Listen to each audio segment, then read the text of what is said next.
Félicitations. Merci. Merci. Jotuñu gis naa sa message. Merci.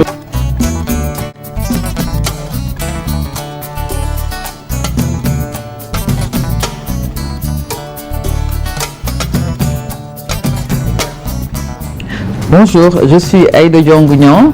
Je suis conseiller technique à la direction de l'exploitation de la météorologie à l'ANACIM. Le GIEC, c'est le groupe intergouvernemental d'experts sur l'évolution du climat.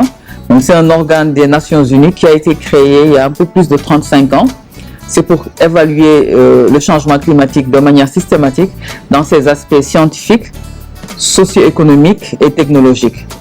Donc, les cycles d'évaluation durent en moyenne 7 ans. Donc, nous venons de boucler le 6e cycle et nous allons vers le 7e cycle.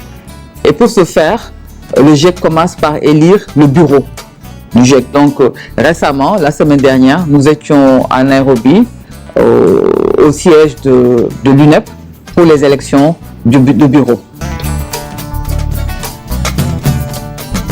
Alors, le GIEC fait une évaluation de l'état des connaissances. Donc, c'est un corpus de connaissances scientifiques sur le changement climatique dans sa globalité, parce que le changement climatique est transversal. Donc, on commence par les causes du changement climatique, le changement climatique passé, présent et futur. Donc, pour le changement climatique passé et présent, le GIEC évalue les observations, les archives paléoclimatiques pour dégager les tendances de ce que nous sommes en train de vivre, parce que le changement climatique est déjà présent. Maintenant, pour les projections du changement climatique, c'est grâce à la modélisation climatique, mais qui est sujette à l'évolution des émissions de gaz à effet de serre, donc qui dépend des activités socio-économiques et des choix socio-économiques que les sociétés du monde vont prendre. Nous sommes attendus, notamment dans le cadrage du 7e cycle. Donc, quels sont les éléments importants à prendre en compte? Donc, en tant que Sénégalaise et africaine, il faudrait que je porte à l'attention du GIEC quels sont les éléments qui sont importants et qui doivent être, en tout cas, évalués dans ce 7e cycle. Et ce 7e cycle va s'appuyer beaucoup sur la recherche transdisciplinaire. Parce qu'actuellement, nous savons que le changement climatique est là. Vous avez vu ce qui se passe cet été. Donc, il y a toutes les évidences qui montrent que le changement climatique affecte toutes les régions du monde et de multiples façons. Maintenant, dans le cycle à venir, on va avoir une plus grande cohérence entre les différents groupes et également essayer d'évaluer le changement climatique pour avoir des informations climatique au niveau régional, encore plus accru que dans le 6e cycle, pour que cette information climatique soit portée au niveau des décideurs, au niveau de la communauté internationale, pour que l'action soit renforcée. Parce que c'est la décennie de l'action en fait. Parce que nous avons déjà vu que, avec le cycle passé, que nous allons atteindre 1,5 degré au début de la décennie 2030. Et nous savons que déjà, avec une température mondiale de 1,5 degré, les risques vont s'accentuer. Il y a déjà des risques qu'on est en train de voir depuis ces dernières années et que ces risques vont s'accentuer partout dans le monde. Et ce sont les régions qui sont les plus vulnérables, comme l'Afrique, qui vont en plus souffrir du changement climatique. L'adaptation, c'est un point essentiel dans les rapports du GIEC. Donc l'adaptation peut se faire à tous les niveaux.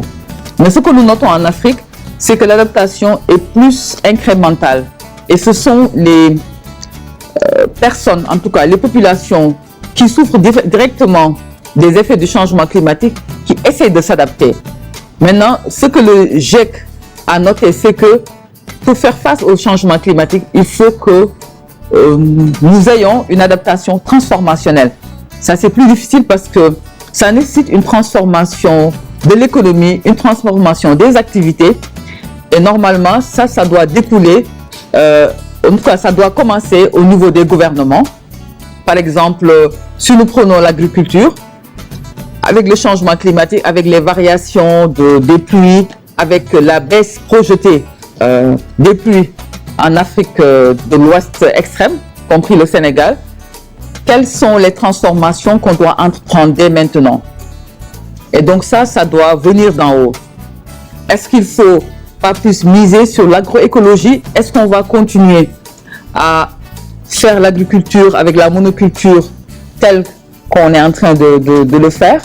Ce sont des questions importantes qu'il faut en tout cas oser poser dans le secteur de l'énergie. Parce que ce qu'il faut voir, c'est que à mesure que les émissions de gaz à effet de serre augmentent, la température mondiale va augmenter. Et quand la température mondiale augmente, les événements extrêmes vont augmenter également en intensité et en fréquence. Et des changements de régime, par exemple, de pluviométrique vont également s'accentuer. Donc, tout part de la baisse des émissions. Donc, pour éviter les risques futurs, il faudrait que les émissions de gaz à effet de serre baissent. Nous avons des défis en fait à relever pour le 7e cycle, notamment en Afrique. Voilà les défis qui m'attendent. C'est au niveau régional, coordonner la recherche, contribuer à renforcer la production scientifique, contribuer à mettre en place des réseaux de scientifiques pour un travail transdisciplinaire. Et également communiquer sur le changement climatique et ses effets. Ça va bien? Ça va bien. Ça marche? Encore félicitations encore une fois. Merci, c'est moi qui vous remercie vraiment. Très fier de cette nomination. Merci d'avoir porté ma candidature. Le docteur, on l'a connu ici. Moi-même, je l'ai connu ici quand je suis venu.